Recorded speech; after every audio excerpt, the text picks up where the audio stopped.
Sungai Buloh, pastinya semua orang pernah mendengar nama tempat ini. Bagi mereka yang sering mengemudikan kenderaan, pasti agak familiar dengan kawasan rehat dan jejantas Sungai Buloh. Namun, siapa sangka bahawa pada suatu ketika dahulu, tempat ini pernah digunakan sebagai penempatan bagi pesakit kusta pada sekitar tahun 1930. Seiring berlalunya tahun, kawasan ini terus berkembang dan maju hingga menjadi seperti yang kita kenal sekarang. Namun, dalam sejarah perkembangan ini terdapat satu peristiwa tragis yang tidak boleh dilupakan sehingga ke hari ini. Pada 7 Mei 1991, kilang mercun di kawasan ini telah menyebabkan satu kebakaran besar yang mengemparkan seluruh negara pada ketika itu. Kejadian ini berlaku pada pukul 3.45 petang, pada 7 Mei 1991, hampir 22 hari setelah perayaan Hari Raya Aidilfitri. Kebakaran kilang tersebut menghasilkan keadaan yang menyerupai peristiwa bom atom Hiroshima. Kejadian ini sangat mengerikan karena kekuatan ledakan dan kerosakan yang dihasilkan seakan-akan mirip dengan peristiwa bom atom yang dijatuhkan oleh pesawat Amerika Syarikat di Hiroshima, Jepun semasa Perang Dunia Kedua. Menurut laporan polis, terdapat 3 letupan besar yang berlaku. Letupan kedua terjadi hanya 10 menit setelah letupan pertama, dan letupan ketiga adalah yang paling dahsyat, berlaku dalam masa sekitar 5 menit selepas letupan kedua. Ledakan dari letupan tersebut terasa sehingga hampir 7 km dari lokasi kilang, mengorbankan sebanyak 26 nyawa dan mencederakan lebih daripada 100 orang.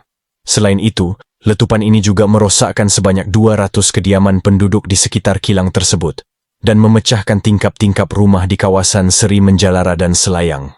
Beberapa penduduk Sungai Buloh bahkan harus bermalam di Balai Raya dan Dewan Orang Ramai setempat kerana takut akan terjadinya letupan berikutnya. Selain kilang Bright Sparklers, beberapa kilang lain berhampirannya juga terbakar, termasuk kilang makanan haiwan, kilang papan, dan kilang bahan pewarna makanan. Letupan tersebut dikatakan berasal daripada 200 tan sulfur yang disimpan di dalam kilang mercun itu. Kebakaran tersebut sangat besar, sehingga hampir 50 anggota bomba diperlukan untuk memadamkan api sehingga larut malam. Kebakaran ini juga mengakibatkan pelepasan gas beracun ke udara yang berlangsung selama beberapa hari. Hasil penyiasatan membongkarkan bahawa kilang Bright Sparklers ini sebenarnya beroperasi secara haram tanpa lesen yang sah sejak tahun 1978 dan juga melanggar undang-undang dengan mengambil pekerja bawah umur. Letupan ini dikatakan bermula akibat kelalaian seorang ahli kimia dari Hong Kong, yang pada ketika itu sedang menguji mercun di luar kawasan yang ditetapkan, sehingga ianya meletup mencapai bumbung, dan terus ke tempat simpanan beratus-ratus bunga api. Situasi menjadi semakin rumit kerana tiada usaha awal untuk memadamkan api dilakukan, dan peralatan pemadam kebakaran yang tersedia di dalam kilang tidak cukup untuk memadam api yang marak itu. Pekerja kilang yang berada di tempat kejadian terpaksa berjuang untuk menyelamatkan diri dari letupan dan kepulan asap. Situasi menjadi semakin buruk apabila penduduk kawasan dan pekerja kilang berlarian untuk menghindari serpihan batu, kayu dan besi yang terlempar daripada letupan itu. Bahkan, terjadi beberapa kemalangan jalan raya ketika mangsa bergegas mencuba menyelamatkan diri. Antaranya adalah seorang wanita yang mengalami kecederaan parah di kepalanya akibat dilanggar oleh sebuah kereta ketika cuba untuk menyelamatkan diri. Apabila letupan demi letupan semakin mereda, suara-suara rintihan dan tangisan yang memenuhi udara menjadi semakin kuat dan pilu. Sejumlah korban berlumuran darah, dan ratusan orang segera berkumpul di kawasan kejadian untuk mencari keluarga dan kawan-kawan yang disyaki menjadi korban tragedi ini. Tangisan dan ratapan semakin kuat ketika melihat suasana yang menakutkan itu, dengan banyak korban yang berluka parah. Bahkan ada di antara mereka juga kehilangan sebahagian besar tubuh badan mereka akibat letupan besar itu. Lebih dari 50 petugas bomba berjuang keras untuk mengendalikan api yang membara dalam keadaan yang sangat sulit. Tekanan air yang terlalu rendah, pilih air jauh, api merebak dengan cepat, angin kencang, dan bahkan serpihan-serpihan yang terus bertebaran semakin menyulitkan proses pemadaman api. Ketika pasukan pemadam tiba, api sudah merebak ke 3 rumah yang berdekatan dengan kilang itu. Setelah berjuang selama 2 jam, mereka berhasil mengendalikan api dan mencegahnya daripada menyebar ke rumah-rumah lain di sekitar kawasan tersebut.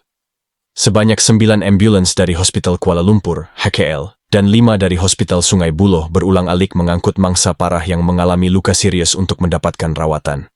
Meskipun api telah berjaya dipadamkan, ahli bomba mengalami kesulitan mencari mangsa.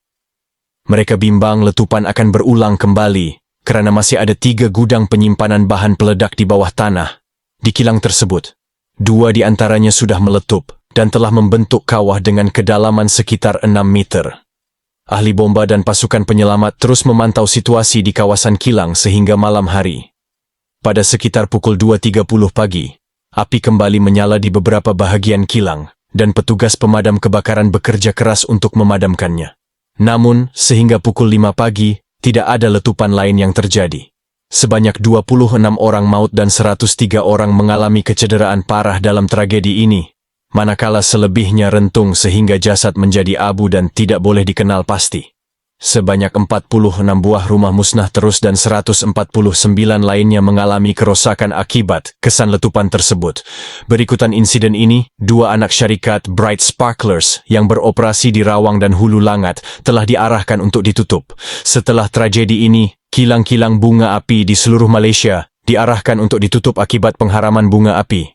Pada 29 Oktober 1992, unit hazmat ditubuhkan untuk menangani isu berkaitan bahan berbahaya. Selanjutnya, pada tahun 1994, Akta Keselamatan dan Kesihatan Pekerjaan 1994 diluluskan di Parlimen untuk memperkuatkan undang-undang dan peraturan yang berkaitan dengan keselamatan dan kesihatan pekerjaan di negara ini. Kesan tragedi ini adalah pengharaman bahan mercun dan bunga api di seluruh negara. Dengan ini, mari kita mendoakan semua mangsa yang terkorban dalam tragedi ini, supaya roh mereka bersemadi dengan aman.